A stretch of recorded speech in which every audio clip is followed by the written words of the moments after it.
Eddie Bellas, a resident of Belvivier, has faced a tumultuous legal battle spanning over 5 years in the United States. Born in St. Lucia and having moved to the US at the age of 17, Bellas built his life, family, and career across the Atlantic.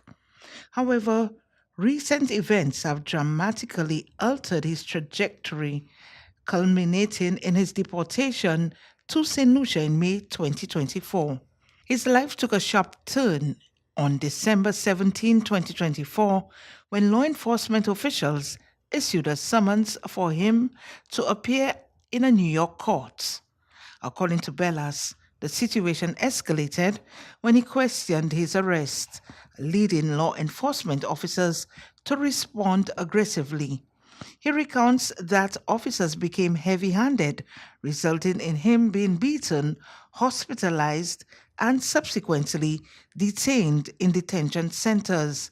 Speaking to the media, he expressed his disbelief at the treatment he received, emphasizing his long standing record of being a law abiding citizen with no criminal history. For the past 5 years, Bella says he has been embroiled in a complex legal battle over access to his children.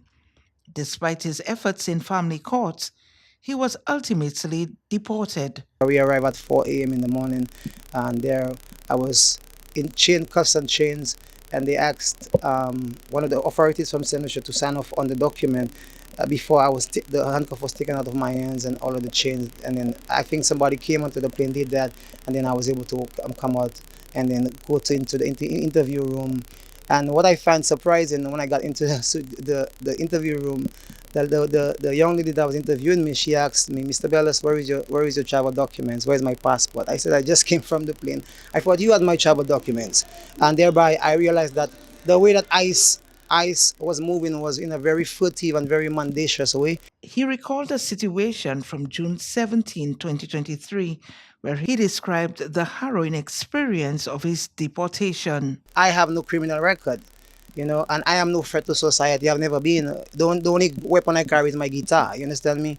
So for them to target me and based on agenda to take away, my rights, and then to try to get access to my children, because when I got there in St. Lucia, my mother informed me that they had paperwork the court had sent to me, and the paperwork is basically trying to get custody of my children. They would, I would say, that was unfit.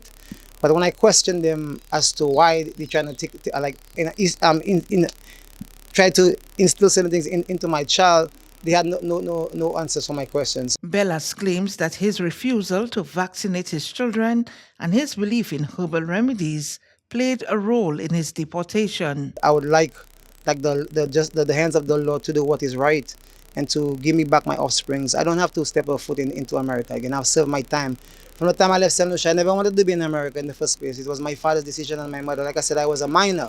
So any decision that was made at that time, it wasn't my decision. It was like I said, I was a minor, not the age of majority. But now I'm of the age of majority and I can speak for myself. I don't have to set no foot into America again. I just want him to give me back my children and give me what is rightfully mine.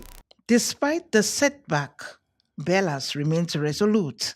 He states that while the United States may have won the fight, the battle for custody of his children continues. He is determined to regain custody of his 7-year-old son, a 5-year-old daughter, and a 3-year-old baby boy. Since returning to St. Lucia, he has been adjusting with the support of family members and community members who are looking out for his well-being. He also raised concerns about the deportation process, mentioning 3 St. Lucian nationals who were sent back home along with him. He expressed concern about their treatment and the overall process, indicating a need for fairer procedures. 2 of the guys left St. Lucia when they was 9 and 6 years old. And when they got back here, they was telling me that they don't have no family members. One of the guys, he said he had an uncle, and another guy, he said he don't have nobody. The only thing he remembers is that he's from Castries.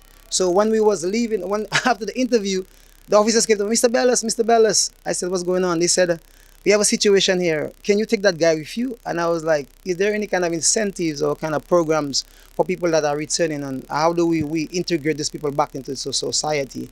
Because it's one thing for we to accept, the nation to accept deportees, but another thing is for them to have or to properly reintegrate those people into society. Because if we don't do that, then it's like you bringing a problem on your hand. To aid in his legal fight, Bellas established a GoFundMe account in 2020.